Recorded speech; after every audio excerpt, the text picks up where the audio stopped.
اعوذ باللہ من الشیطان الرجیم بسم اللہ الرحمن الرحیم۔ خواتین و حضرات السلام علیکم ورحمۃ اللہ وبرکاتہ و مغفرتہ۔ پروگرام احکام شریعت فقہ حنفی سے متعلقہ مسائل اور آپ کا میزبان آپ کی خدمت میں حاضر ہیں۔ ایک کویسچن بہن نے کیا، یہ میں کر رہا ہوں اس لیے کہ تاکہ کچھ لوگ اس بات کو مزید جان لیں، اگر ان کے گھر والے دیکھ رہے ہوں اور شاید وہ بعض اوقات ہوتا ہے کہ کسی سوال کو ناپسند کرتے ہیں اور وہ سمجھ جائیں کہ جی فلاں نے سوال کیا ہوگا تو مجھے کسی نے یہ کہا نہیں کہ آپ یہاں کریں، لیکن میں نے اس کو شامل پروگرام کرنا بہتر سمجھا۔ ایک بہن کہتی ہے کہ میں نے اپنا بیٹا دیور کو دیا، جیسے لے لیتے ہیں پال لیتے ہیں، اور اب جب وہ 6 سال کا ہو گیا تو مجھے اس سے بالکل ملنے نہیں دیتے، حتیٰ کہ اگر کبھی وہ دونوں میاں بیوی ہمارے گھر پر ملنے کے لیے آئیں تو بیٹے کو گھر پر چھوڑ کر آتے ہیں۔ تو میں کہتی ہوں کم از کم مجھے تھوڑا سا ملنے تو دو، لیکن وہ ملنے نہیں دیتے، کیا حکم شرع ہوگا؟ دیکھیں یہاں دو باتیں ہیں۔ پہلی بات یہ ہے کہ ہمارے نبی کریم صلی اللہ علیہ وسلم نے یتیم کی کفالت کو تو ضرور حکم دیا ہے، یا کوئی بے سہارا ہو، کوئی اس کا سہارا نہیں ہے، چھوڑ دیا تو اس کو سہارا دینا، لیکن یہ ہمارے ہاں شرعی تصور نہیں ہے کہ ایک اولاد کو اپنی شفقت، محبت اور پیار سے محروم کر کے کسی اور کے حوالے کر دیں، صرف ان کے دل رکھنے کے لیے کہ جی ان کی اولاد نہیں ہے تو چلو ان کو دے دیں، اور پھر اپنے بچے کے ساتھ ایسا سلوک کریں بعض اوقات کہ اس سے ملتے تک نہیں ہیں، تو وہ پھر دوسرے ہی پالتے رہتے ہیں اور یہ دیگر جو بچے ہیں ان کو شفقت دیتے رہتے ہیں۔ تو جو نبی کریم صلی اللہ علیہ وسلم کا فرمان ذیشان ہے کہ اپنی اولاد میں عدل سے کام لو، حتیٰ کہ بوسہ دینے میں، پیار کرنے میں بھی عدل سے کام لو، وہ تو نہیں ہو سکتا وہ بچہ کوئی غیر عورت کتنا ہی کسی کے بچے کو سینے سے لگائے، اس کو اپنے پاس لٹائے، لیکن جو اولاد کو ایک ماں شفقت دیتی ہے، پیار دیتا ہے، اس کو نعم البدل تو ہو ہی نہیں سکتا، یہی والد کا معاملہ ہے۔ لہٰذا پہلی بات تو یہ کہ آپ کا ان کو دینا ہی اپنی اولاد کو، یہ ایک جہت سے اولاد کے ساتھ ناانصافی ہے۔ دوسری بات یہ ہے کہ قطع رحمی کو ہماری شریعت نے حرام قرار دیا ہے۔ قطع رحمی کا مطلب یہ ہے کہ خلاف شرع تعلق توڑ دینا اور نیک سلوک روک لینا۔ تو میرے آقا صلی اللہ علیہ وسلم کی تعلیم تو یہ ہے کہ اگر دو بھائی غلام ہوں، سرکار نے فرمایا ان کو علیحدہ علیحدہ نہ بیچو کہ ایک کہیں چلا جائے ایک کہیں چلا جائے، دونوں کو تکلیف ہوگی، ان کو ایک ہی مالک کو بیچو۔ جب یہ میرے آقا صلی اللہ علیہ وسلم کے غلام کے لیے، جو شاید غیر مسلم بھی ہو سکتا ہے، اس کے لیے تعلیم فرما رہے ہیں، تو خود سوچئے کہ ماں سے اس کے سگے بیٹے کو دور کر دینا کتنا بڑا حرام اور گناہ کبیرہ ہوگا۔ اور میرے آقا صلی اللہ علیہ وسلم نے واضح طور پہ فرمایا، جب اللہ نے رشتے کو پیدا کیا تو رحم کھڑا ہوا اور اس نے کہا کہ یا رب کریم میرے لیے کچھ عطا کر، تو اللہ نے فرمایا جو تجھے جوڑے میں اس کو جوڑوں گا اور جو تجھے توڑے میں اس کو توڑ دوں گا۔ تو یہ انتہائی بے برکتی کی بات ہے، وہ جو یہ حرکتیں کر رہے ہیں یہ حرام اور بہت ہی ناجائز ہے۔ ماں سے ملنے سے کوئی نہیں روک سکتا۔ کسی کو فرض کر لیں اگر آپ نے دے ہی دیا ہے اور بچے کے ساتھ ناانصافی کا معاملہ کر ہی رہے ہیں تو پھر بھی ملنا نہیں چھوڑا جا سکتا، اور نہ یہ آپ کر سکتے ہیں کہ یہ بچے کے ذہن میں ڈال دیں کہ ہم ہی تیرے ماں باپ ہیں، اصل ماں باپ کا تصور ختم کرنے کی کوشش کریں، یہ ایک اور بہت بڑا جرم ہوگا۔ اس لیے یہ اچھی طرح یاد رکھیں، بیٹی ہو یا بیٹا ہو، جی نند کے بچہ نہیں ہے، فلاں کے نہیں ہے، شوہر نے کہا ہم دے دیتے ہیں، نہ کریں، اپنے گھر میں رکھیں، اپنے بچوں کو پالیں۔ ہاں یہ آپ کر سکتے ہیں کہ 4 5 6 گھنٹے چلے ان کے گھر میں چھوڑ دیں کہ ان کا دل بہل جائے، لیکن اپنے بچوں کو اپنے پاس رکھ کر ان کو شفقت دیں۔ تو بہرحال آپ کے اگر شوہر بھی اس میں انوالو ہیں، وہ بھی شدید گناہ گار ہیں، اور دیور تو اپنی آخرت کی بربادی کا سامان کر ہی رہے ہیں۔ ایک شخص نے یہ پوچھا کہ آج کل مارکیٹ میں آلو وافر مقدار میں مل رہے ہیں، تو کیا میں ان کو اسٹور کر سکتا ہوں؟ 3 4 ماہ بعد جب مہنگے ہو جائیں گے تو میں ان کو سیل کر دوں گا، کیا یہ جائز ہے؟ دیکھیں یہاں 2 3 باتیں ہیں۔ سب سے پہلی چیز جو ذخیرہ اندوزی میرے آقا صلی اللہ علیہ وسلم نے منع فرمائی، وہ ان چیزوں میں ہے جو لوگوں کی بنیادی ضرورت کی چیزیں ہوں، اور اگر آپ اس کو مارکیٹ سے ہٹا دیں تو لوگ سخت مشکل میں پڑ جائیں، جیسے آٹا ہے، اس کے اندر چینی ہے، اور اناج وغیرہ جو کھایا جاتا ہے یہ، اور وہ بھی ایسا کہ آپ اٹھا لیں تو مارکیٹ کے اندر بڑی تکلیف پڑ جائے، اور پھر آپ سوچیں جب لوگ شدید تکلیف میں ہوں گے تب میں مہنگا کر کے بیچوں گا، یعنی ان کی مجبوریوں ضرورتوں سے فائدہ اٹھاؤں گا، یہ ذخیرہ اندوزی حرام ہے۔ اس کے علاوہ ہر وہ چیز کہ جو مطلب لوگوں کی بنیادی ضرورت کی نہیں ہے، اگر آپ اس کو رکھ لیتے ہیں اور اس کو رکھنے کی وجہ سے لوگوں کو کوئی اذیت تکلیف نہیں ہے، جیسے آلو وافر مقدار میں ہے آپ نے رکھ لیے تو کوئی شارٹیج نہیں ہو رہی مارکیٹ کے اندر، پھر بعد میں مہنگا کر کے آپ بیچنا چاہتے ہیں، اس میں شرعاً کوئی حرج نہیں ہے، اور ہمارے نبی کریم صلی اللہ علیہ وسلم نے اس کو منع نہیں فرمایا، کیونکہ یہ نہ لوگوں کو اذیت اور تکلیف میں ڈالنا ہے، نہ ان کو دھوکے میں مبتلا کرنا ہے، نہ ان کی مجبوریوں سے ناجائز فائدہ اٹھانا، اس میں چونکہ کچھ بھی نہیں تو بالکل ایسا کیا جا سکتا ہے۔ یہ کہتے ہیں ایک بچی نے کویسچن کیا ہے کہ کیا بیٹی کی سیلری پر والدین کو ویسا ہی حق حاصل ہے جیسے بیٹے کی سیلری کے اوپر ہوتا ہے؟ دیکھیں مسئلہ یہ ہے کہ ماں باپ کو تو بیٹے کی سیلری پر بھی وہ حق حاصل نہیں ہے کہ وہ یوں کہیں کہ جو سیلری آئے وہ ہمیں دو، ہمارا حق ہے، ایسا تو کچھ بھی نہیں ہے۔ جب بیٹے کی سیلری پر نہیں ہے تو بیٹی کی سیلری پر بھی وہ حق حاصل نہیں ہے۔ اصل مسئلہ یہ ہے کہ اگر ماں باپ محتاج ہوں، میرے لفظ ذرا ذہن میں رکھیے گا، اگر ماں باپ محتاج ہوں، محتاج کا مطلب ان کے پاس کھانا پینا، لباس اور رہائش کا انتظام نہیں ہے، تو ایک بیٹا ہی نہیں، پھر جتنے بیٹے جتنی بیٹیاں ان سب پہ فرض ہے کہ سب کنٹریبیوشن کر کے اپنے ماں باپ کو کھانا پینا، لباس اور رہائش فراہم کریں گے، چاہے ان کو ساتھ رکھ کر کھلائیں پلائیں اور رہائش دیں، یا علیحدہ کوئی کرایہ رینٹ کے اوپر کوئی چیز لے کر دے دیں اور ان کے کھانے پینے لباس کا خیال کریں، بس اتنا ہے۔ اب معلوم یہ ہوا اگر ماں باپ محتاج نہیں، جیسے پینشن وغیرہ آتی ہے یا پہلی کوئی پراپرٹی ہے، کوئی کاروبار چل رہا ہے، تو بچے پر 1 روپیہ دینا بھی کوئی واجب نہیں ہے۔ ہاں ویسی خدمت کے طور پہ سیلری کا کچھ حصہ ماں باپ میں تقسیم کرے تو یہ بہت بڑی سعادت کی بات ہے۔ ہم وجوب اور عدم وجوب پہ کلام کر رہے ہیں، اور اسی طریقے سے جب آپ نے نان نفقہ پورا کر دیا، اس کے بعد کوئی پاکٹ منی وغیرہ دینا یہ لازم نہیں ہے کہ مثلا ایک بیٹا نان نفقہ پورا کر رہا ہے تو ماں باپ کہیں تم سب اپنے اپنے حصہ نکالو، تھوڑا تھوڑا ہمیں دو، یہ کوئی فرض یا واجب نہیں ہے۔ اصل ہے نان نفقہ پورا کرنا، بس اتنا ہے۔ باقی مطلب کوئی سخت ضرورت ہو تو وہ الگ مسئلہ ہے، ورنہ نان نفقہ ہی اولاد پر لازم ہوتا ہے۔ ایک کالر ہمارے ساتھ مزید ہیں۔ السلام علیکم۔ السلام علیکم مفتی صاحب۔ جی وعلیکم السلام۔ سر ایک مسئلہ پوچھنا تھا کہ ایک حدیث پاک ہے، میرے آقا نے، ایک صحابی آئے، انہوں نے میرے آقا کے پیچھے فجر کی نماز پڑھی اور اس کے بعد وہ سنتیں پڑھنے کے لیے کھڑے ہو گئے، تو میرے آقا نے ان سے پوچھا کہ تم کون سی نماز پڑھ رہے ہو؟ تو انہوں نے کہا کہ میں فجر کی سنتیں پڑھ رہا ہوں، تو میرے آقا علیہ الصلوۃ والسلام خاموش ہو گئے۔ تو یہ اس صورت میں موقف اعناف واضح کروانا چاہیے۔ ٹھیک ہے میں بتاتا ہوں۔ اور کوئی کویشچن؟ ایک اور کالر ہمارے ساتھ ہیں۔ السلام علیکم۔ وعلیکم السلام۔ جی بھائی 2 سوال تھے مفتی صاحب، کون سی بینک میں سود سے پاک ہے جس میں اکاؤنٹ کھولا جائے؟ اور تہجد کی رکعت 2 پڑھنا ہے یا ایک ساتھ پڑھنے ہیں؟ ٹھیک ہے، اور میں انشاءاللہ بتاتا ہوں۔ ایک یہ پوچھا تھا کہ ہمارے بچے کوئی ایسا گیم کھیل رہے ہیں کہ جن میں بت اور دیوتا دکھائے گئے ہیں، کچھ ان میں شرکیہ حرکتیں ہوتی ہیں، کچھ دیوتا سے پہلے اجازت لینی پڑتی ہے، پھر کوئی جا کے کام کرنا پڑتا ہے، تو بچوں کو اس قسم کے گیم کھیلنے کی اجازت دینا کیسا ہے؟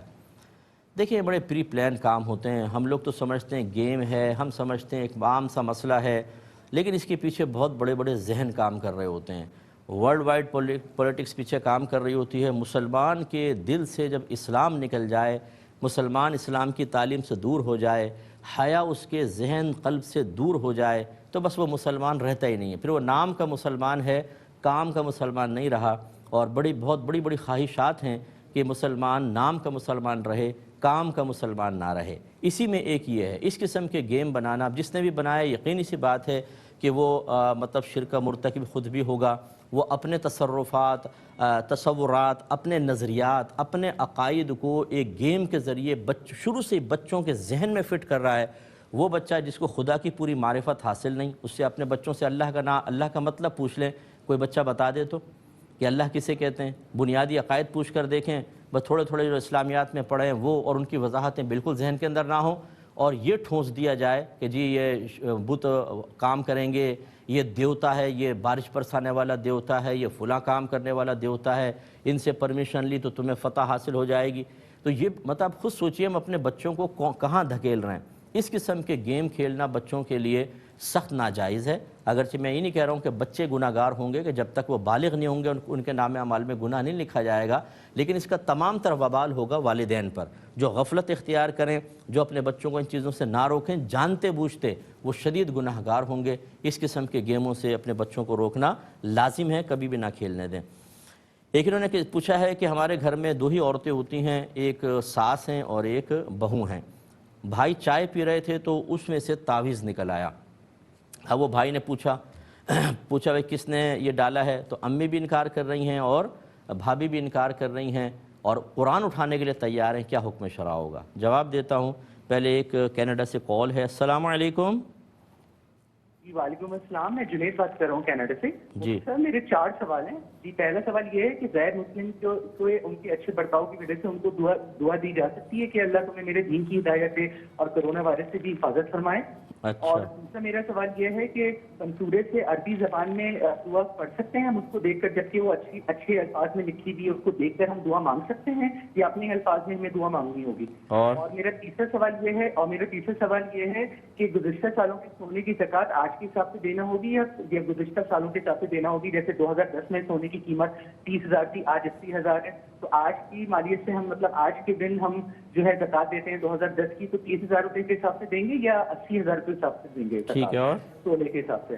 اچھا، اور میرا آخری سوال یہ ہے کہ اکثر جو ہے وہ ہماری زندگی میں کچھ کام نہیں ہو رہا ہوتا، تو ہم کیا اس کو اپنے والدین کی بد دعا یا کسی اور کی بد دعا سمجھ سکتے ہیں، یا ہم یہ سمجھ سکتے ہیں اللہ ہم سے شاید راضی نہیں ہے یا ہماری دعائیں اس وجہ سے قبول نہیں ہو رہی ہیں، اور بعض دفعہ ہمارے کام ہو بھی جاتے ہیں تو ہم خوش ہوتے ہیں کہ اللہ ہم سے شاید راضی ہے؟ ٹھیک ہے. ایک اور کالر ہیں. السلام علیکم. وعلیکم السلام. جی بہن.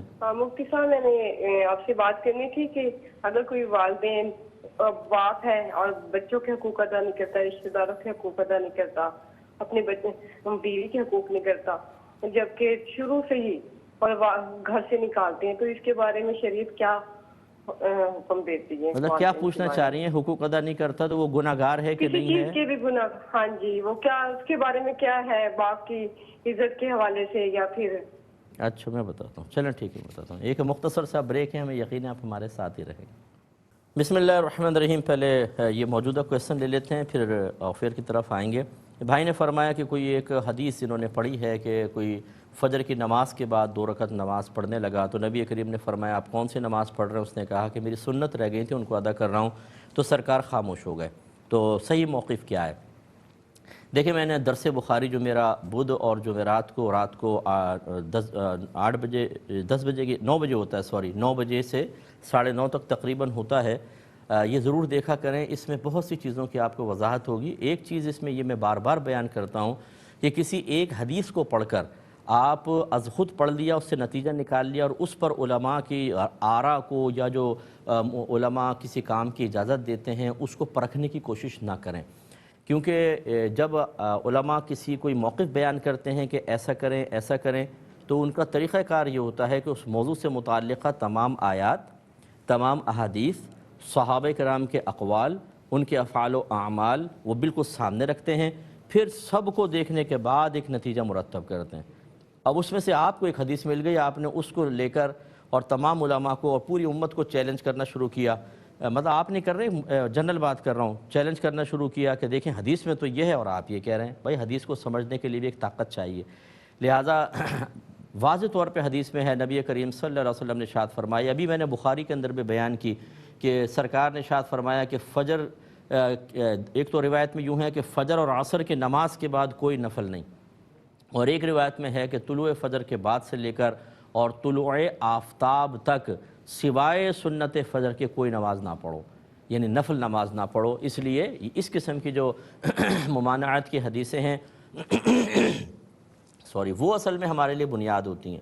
بعض اوقات ایسا ہوتا ہے کہ نبی کریم کسی اور مصلحت کی بنا پر کسی کو کسی چیز کی اجازت دے دیتے ہیں، اور وہ بھی ایک دلیل ضرور ہے، لیکن جب اس کے مقابلے میں قولی حدیث سرکار کی آ جائے، مستند ذرائع سے آپ تک پہنچ جائے، تو بس اس کو فوقیت ہوگی. لہذا اس حدیث کو اعتماد نہ کیا جائے. فقہ حنفی کے روشنی میں جب طلوع فجر ہو جائے تو بس آپ سنت فجر پڑھ سکتے ہیں، طلوع آفتاب تک اس کے علاوہ کوئی نفل نہیں پڑھ سکتے. اسی طرح اگر کسی کے سنت فجر رہ جائیں تو پھر وہ فرض کے بعد نہیں پڑھ سکتا. ہاں، جب آفتاب طلوع کر جائے، سورج طلوع ہو جائے، اس کے بعد اگر چاہیں تو سنت کی قضا کر سکتے ہیں، فرض کے بعد نہیں پڑھ سکتے. بھائی نے فرمایا کہ کون سے بینک میں ہم اکاؤنٹ کھلوائیں کہ سود وغیرہ کی انوالومنٹ نہ ہو. دیکھیں، آپ کرنٹ اکاؤنٹ کھلوا لیں کسی بھی بینک کے اندر تو انشاءاللہ بہت بہتر رہے گا، اور سیونگ میں نہ کروائیے گا، اس میں گڑبڑ ہو سکتی ہے. ایک انہوں نے پوچھا کہ 2 رکعت کر کے تہجد پڑھیں یا زیادہ کر کے پڑھیں. دیکھیں، نبی کریم صلی اللہ علیہ وسلم کا طریقہ یہی تھا کہ کم از کم آپ سے 2 رکعت منقول ہیں اور زیادہ سے زیادہ 12. آپ 12 سے زیادہ بھی پڑھ سکتے ہیں، لیکن طریقہ کار یہی رہا کہ 2 رکعت کر کے آپ نے پڑھی ہیں. لہٰذا اسی طریقے کو جو سنت کے مطابق فالو کرنا زیادہ باعث برکت ہوگا. ایک یہ کہتے ہیں کہ اگر کوئی غیر مسلم اس کا رویہ اچھا ہے، وہ ہمارے ساتھ بہتر ہے، اس کے لیے دعا کرنا کیسا کہ اللہ تعالیٰ اس کو دین کی ہدایت دے، کرونا وائرس سے اس کی حفاظت فرما، کیا حکم شرع ہوگا؟ جی ہاں، یہ بالکل جائز ہے، اس میں کوئی حرج نہیں ہے، آپ کافر کو دعا دے سکتے ہیں، لیکن یہی جیسے اب آپ نے بہت اچھے انداز سے پہلے دین کو فوقیت، اللہ تعالیٰ اس کو ہدایت عطا فرما اور اس کی حفاظت بھی فرما، اس لیے کہ وہ اسلام کے لیے اچھا ہے، وہ مسلمانوں کے لیے اچھا ہے، تو دین اسلام اور اس کو مطلب مذہب کی طرف مائل کرنے کی دعا کے بعد دیگر دعائیں جو مطلب کسی لحاظ سے اسلام یا مسلمانوں کے لیے خرابی اور دشمنی کا باعث نہ بن رہی ہوں، وہ کرنے میں حرج نہیں ہے۔ ایک کالر ہمارے ساتھ ہیں، السلام علیکم۔ السلام علیکم۔ جی وعلیکم السلام۔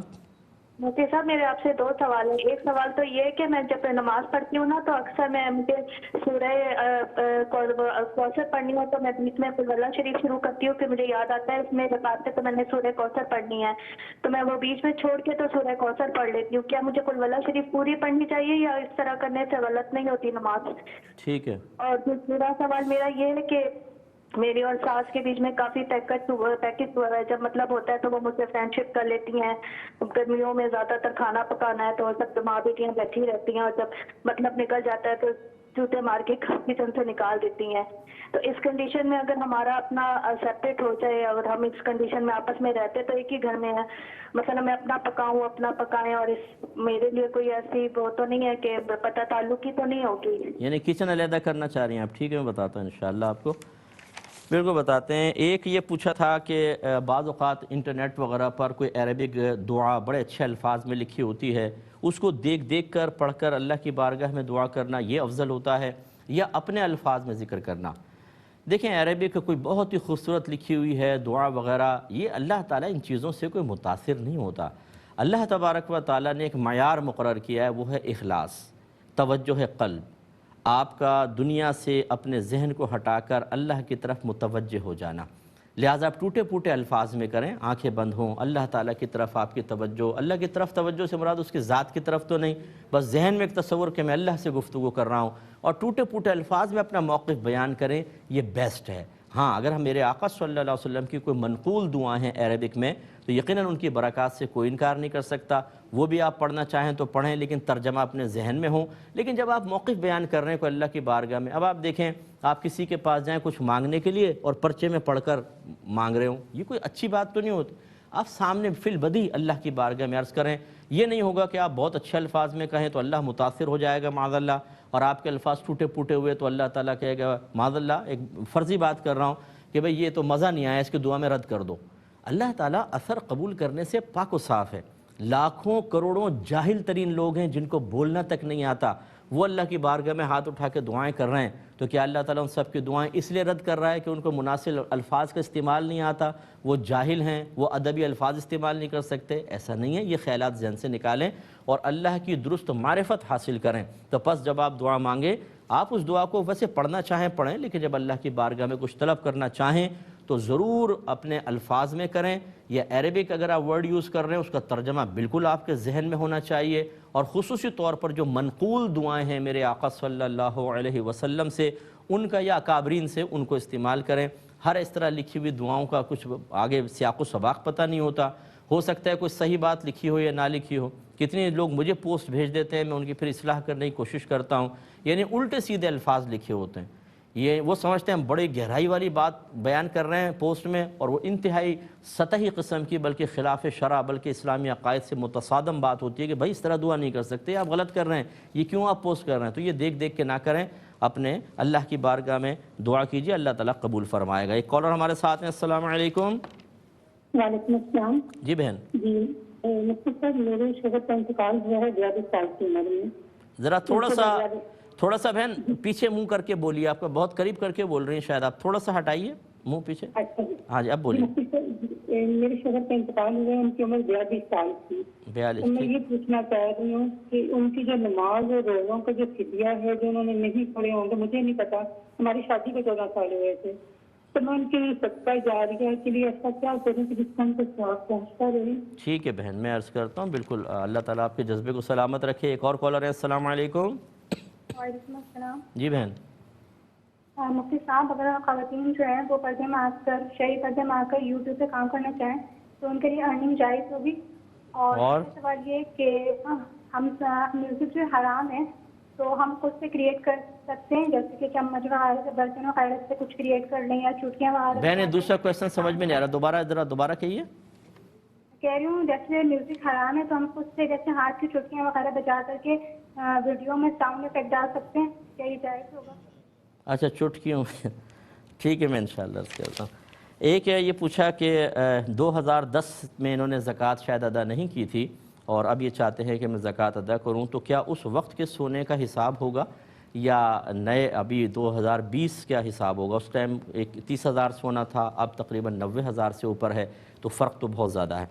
دیکھیں مسئلہ یہ ہے کہ 2010 میں اگر آپ کا جو سونا آپ کے پاس مال موجود تھا، آپ کو یقین ہے کہ اتنا تھا، تو اسی ریٹ کے حساب سے آپ نکال دیں، کوئی حرج نہیں ہے۔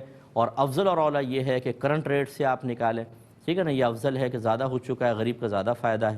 لیکن اگر آپ اس زیادہ غریب کے فائدے کو ملحوظ رکھ کر خود غریب ہو رہے ہوں کہ اتنا پیسہ زکوٰۃ میں نکل جائے گا، تو بہرحال آپ کے لیے شرعاً جائز ہے کہ 2010 میں جو سونے کا ریٹ تھا اور وہ سونا اسی وقت کا ہو تو اس میں اس کو آپ اس کے زکوٰۃ حساب سے نکال سکتے ہیں۔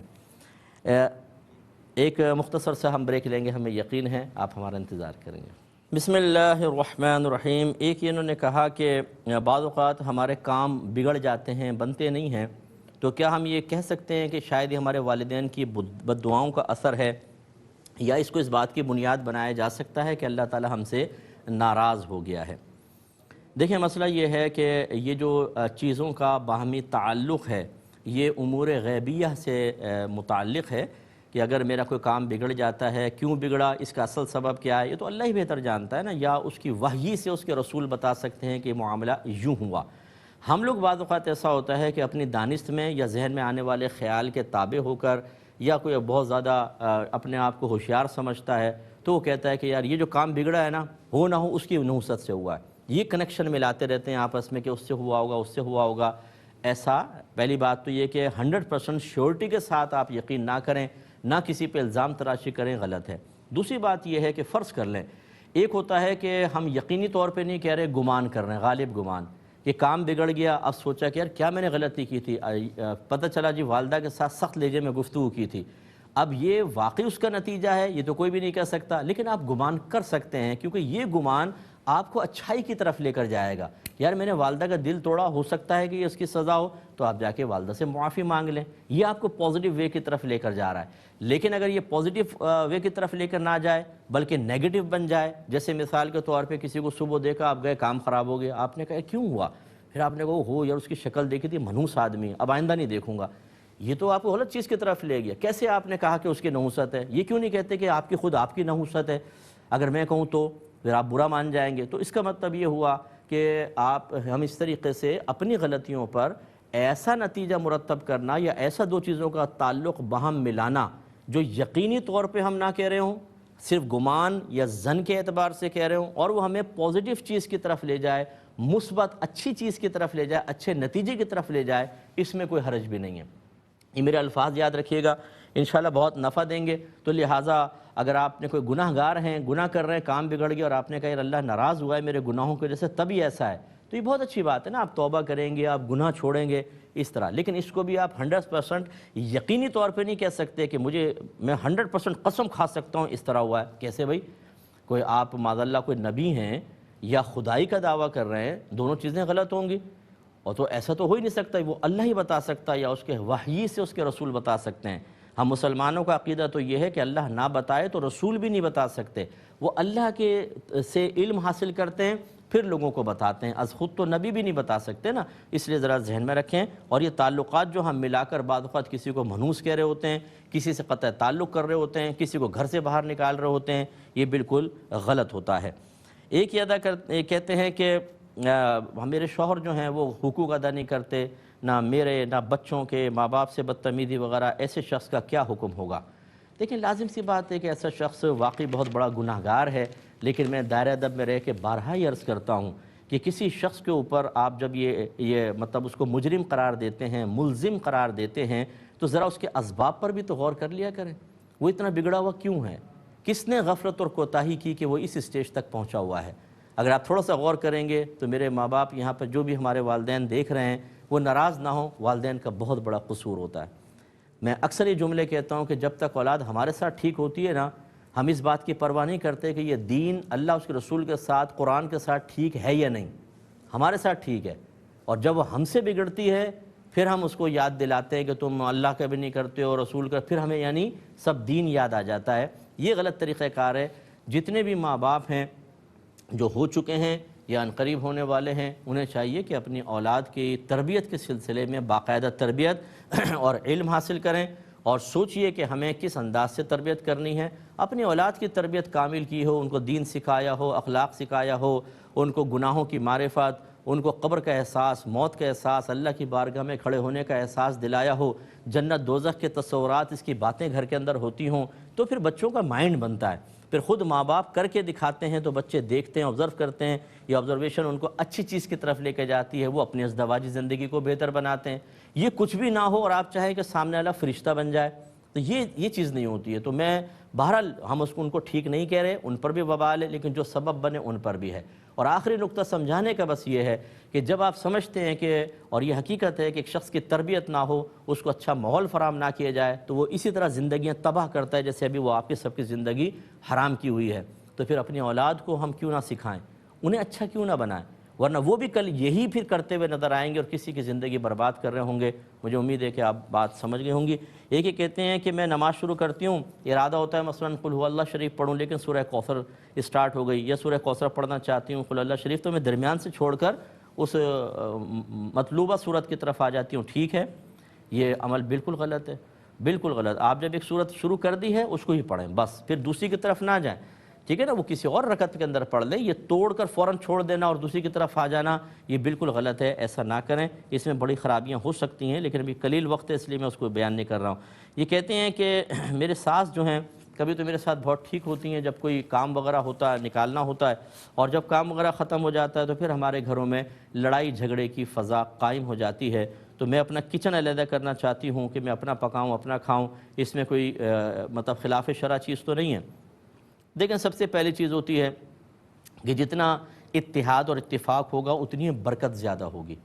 لیکن یہ فقہاء نے واضح طور پر لکھا ہے کہ اگر ایک جوائنٹ فیملی ہے اور اس میں رہنے والے یہ سمجھتے ہیں کہ ہم آپس میں صحیح کمپرومائز نہیں کر سکتے، منافقت کوٹ کوٹ کے بھری ہوئی ہے کہ ویسے مسکرا کر باتیں چل رہی ہیں لیکن دل ہی دل میں بغض بھرا ہوا ہے، ایک دوسرے کی ٹانگیں کھینچی جا رہی ہیں، شکایتیں لگائی جا رہی ہیں، کوشش یہ ہے کہ فلاں اس سے بدزن ہو جائے، وہ چاہتا ہے فلاں اس سے بدزن ہو جائے۔ جب اس قسم کی صورتحال ہو، دل دور ہو جائیں، ایک دوسرے سے فیڈ اپ ہو چکے ہوں، تو پھر اس طرح رسمی طور پہ ساتھ رہنا یہ ہر روز گناہوں کا انبار لگا دے گا اور آپ کا نام اعمال سیاہ ہوتا رہے گا۔ ایسی صورت میں پیار محبت سے شوہر کو راضی کریں، شوہر کو ساری صورتحال بتائیں، وہ اپنی والدہ سے بھی ڈسکس کریں کیونکہ ماں کا بھی ان پر حق ہے اور آپ کا بھی حق ہے۔ ایسا نہیں کہ بیوی کی محبت میں ماں کی دل آزاری ہو یا ماں کی وفاداری نبھانے میں بیوی پہ ظلم کے مرتکب ہو جائیں، شوہر کی دونوں صورتوں میں آخرت میں پکڑ ہے۔ اس لیے بڑے اچھے انداز سے فیصلہ کر کے حتی الامکان وہ والدہ کو بھی راضی کر کے پھر اگر کچن علیحدہ کرتے ہیں، تھوڑا سا فاصلہ پیدا کرتے ہیں، اس طرح کی قطع رحمی نہ ہو لیکن تھوڑا فاصلہ تاکہ پیار محبت بڑھے، اس میں کوئی حرج نہیں ہے۔ یہ محبت بڑھانے کی حکمتوں میں شمار ہوگا، نہ کہ فتنہ فساد میں۔ اگرچہ غالباً ساس جو ہے وہ اس کو قبول نہیں کریں گی، وہ یہی کہیں گی میرے بیٹے کو مجھ سے علیحدہ کر دیا، کچن علیحدہ کروا دیا، تو وہی پھر پیار سے رہیے نا، پہلے کیوں لڑتی ہیں کیوں جھگڑتی ہیں، چھوٹی چھوٹی چیزوں پہ پکڑیں گی تو پھر یہی ہوگا، غلطی نظر انداز نہیں کریں گی تو یہی ہوگا۔ ہر چیز کی خبر اپنے بیٹے کو دے کر اس کو مشتعل کر کے بیوی کی طرف متوجہ کریں گی تاکہ اس کو جا کر ڈانٹے تو یہی ہوگا۔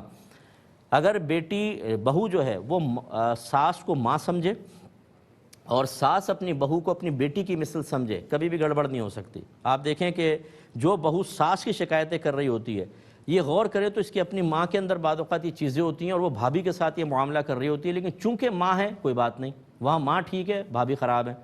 اور اسی طریقے سے اگر ساس کی یا کسی عورت کی بیٹی ہے، اس کی ساس اس کے ساتھ یہی معاملہ کر رہی ہیں جو یہ اپنی بہو کے ساتھ کر رہی ہیں، تو بد دعائیں دیں گی، اللہ اس بڑھیا کو اٹھا لے، کمبخت نے میری بیٹی کی زندگی حرام کر رکھی ہے۔